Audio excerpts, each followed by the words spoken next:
இது எல்லாம் ஏமாத்த வேலை. இதெல்லாம் கொடுமை. பாபாஜி எனக்கு அநியாயம் செஞ்சுட்டாரு. அண்ணா என்ன பேசுற? இது எப்படி ஏமாத்த வேலை ஆகும்? பாபாஜி தான் ரொம்ப தெளிவா சொல்லியிருந்தாருல்ல, சித்திரவதைக்கு ஆளான பெண்கள்னு. பாபாஜி தேசி நடத்த கெட்ட பொண்ணுன்னு யாரையுமே சொல்ல மாட்டாரு சக்தி. உனக்கு தான் இது புரியல, மத்த எல்லாரும் நல்லா புரிஞ்சுக்கிட்டாங்க. எனக்கு கல்யாணமே வேண்டாம், அது தேவையில்லையே. இந்த பாரு சக்தி, பைத்திய மாதிரி பேசாத. பாபாஜி அடிக்கடி கூப்பிட்டெல்லாம் ஒருத்தர்கிட்ட பேசிட்டு இருக்க மாட்டாரு. இங்க பாரு, நீ ஏதாவது ஒரு சின்ன தப்பு பண்ணிட்டேன்னு வச்சுக்கேன், அதுக்கப்புறம் உன்னோட சேர்த்து பம்மியும் ஆசிரமத்துல இருந்து துரத்திடுவாங்க. அப்புறம் உன்னை ஆசிரமத்துக்குள்ளேயே சேர்த்துக்க மாட்டாங்க. நல்லா ஞாபகம் வச்சுக்க.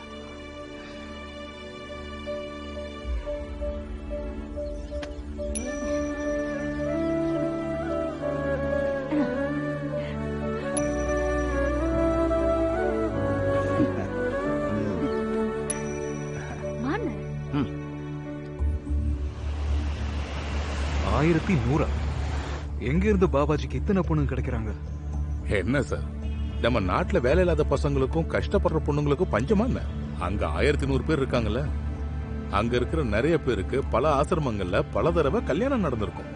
அப்படின்னா ஒரே பொண்ணுக்கு திரும்ப திரும்ப கல்யாணம் பண்ணி வைக்க. சரிங்க சார். இதுக்கு பின்னாடி ப்ரொஃபஷனல் வெட்டிங் பிளான் இருக்காங்களா? இதுக்கே நீங்க ஆச்சரியப்பட்டா எப்படி சார்?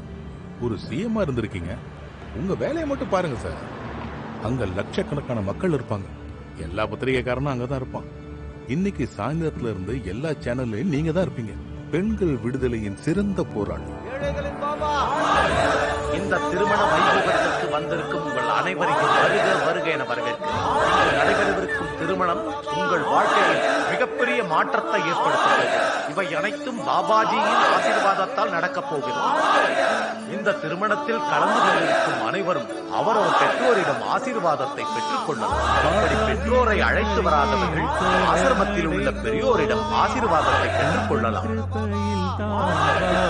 இந்த மிகப்பெரிய கல்யாண வைபவம் கோபாசாமியின் தலைமையில் மிக சிறப்பாக நடந்து கொண்டிருக்கிறது.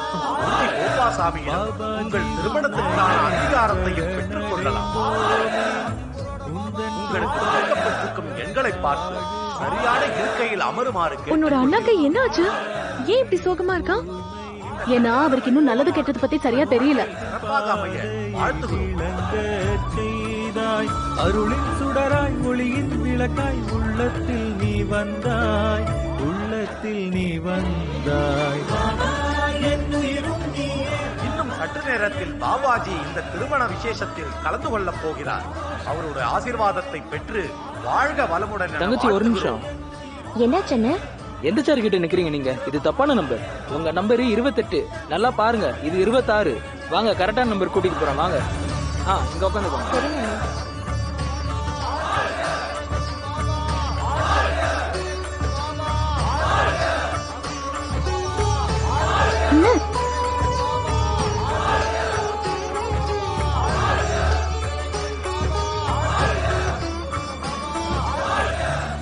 அவங்க ரொம்ப அழகா இருக்காங்க.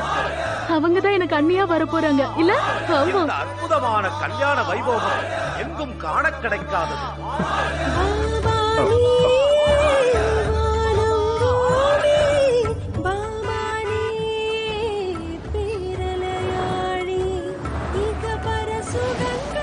இல்ல, பாபா நம்மள வரவேற்க வரலையா சார்? நீங்க ஒரு முன்னாள் சிஎம், மரியாதை எதிர்பார்க்காதீங்க.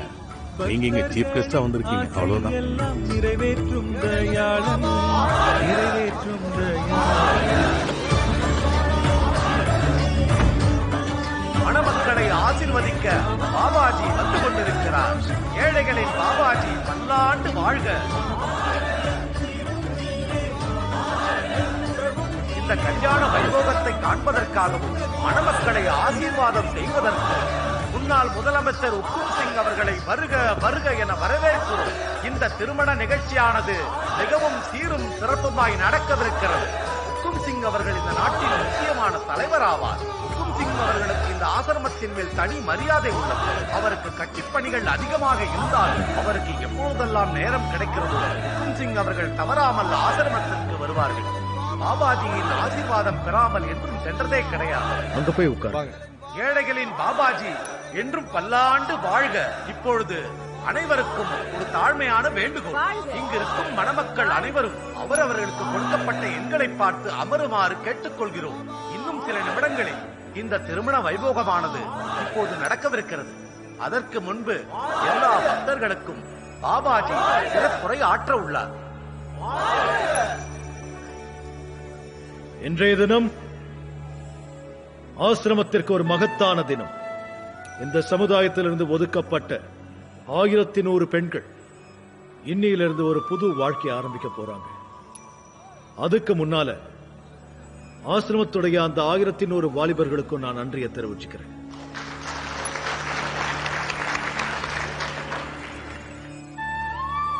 இந்த புனிதமான காரியத்துக்காக துணிச்சலா முன் வந்த அந்த வாலிபர்களை நான் மனசார பாராட்டேன்.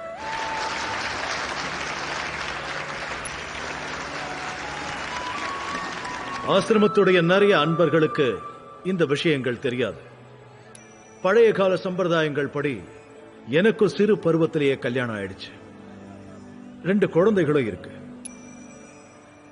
ஆனா எப்ப என்ன மகாராஜா தேர்ந்தெடுத்தாரோ, ஜெய் பாபா மன்சூர்ஜி மன்சுக்ஜி மகராஜ் அவர்கள், மன்சுக்ஜி மகராஜ் அவர்கள், மன்சுக்ஜி மகராஜ் அவர்கள்.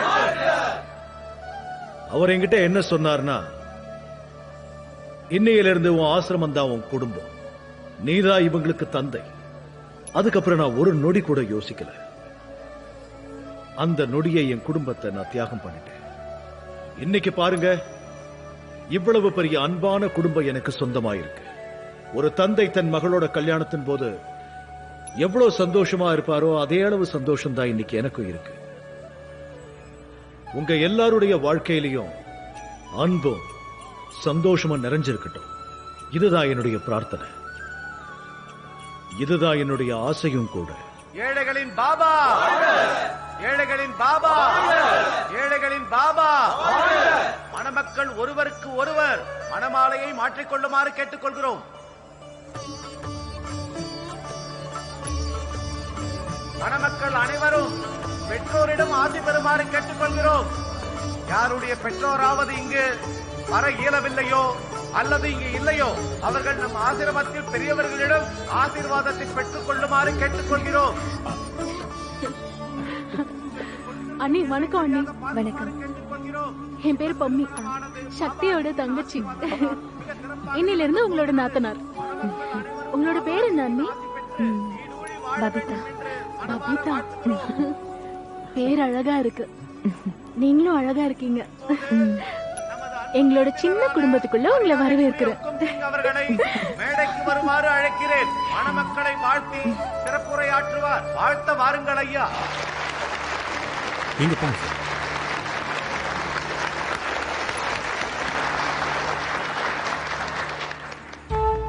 வணக்கம். இந்த காட்சியை பார்த்து என்னோட மனசு நிறைஞ்சிருச்சு. நான் மனசார பாபாஜிக்கு என்னோட நன்றியை தெரிவிச்சுக்கிறேன். அவர் என்ன இந்த விழாவுக்கு கூப்பிட்டதுக்கு மிக்க நன்றி. தலை வணங்குகிறேன்.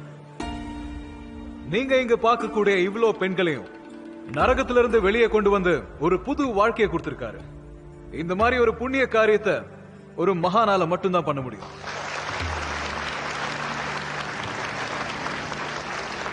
பாபாஜி மாதிரி பெரிய மனிதர்கள் இருக்கிற வரைக்கும் நம்மளோட சமுதாயத்தை முன்னேற விடாம யாராலையும் தடுக்க முடியாது.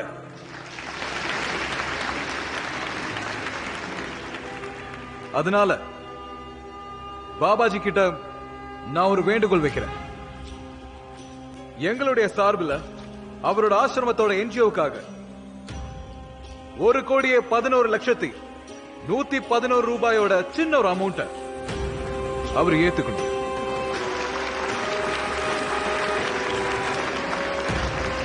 பல்லாண்டு வாழ்க ஹுக்கும் சிங் ஐயா.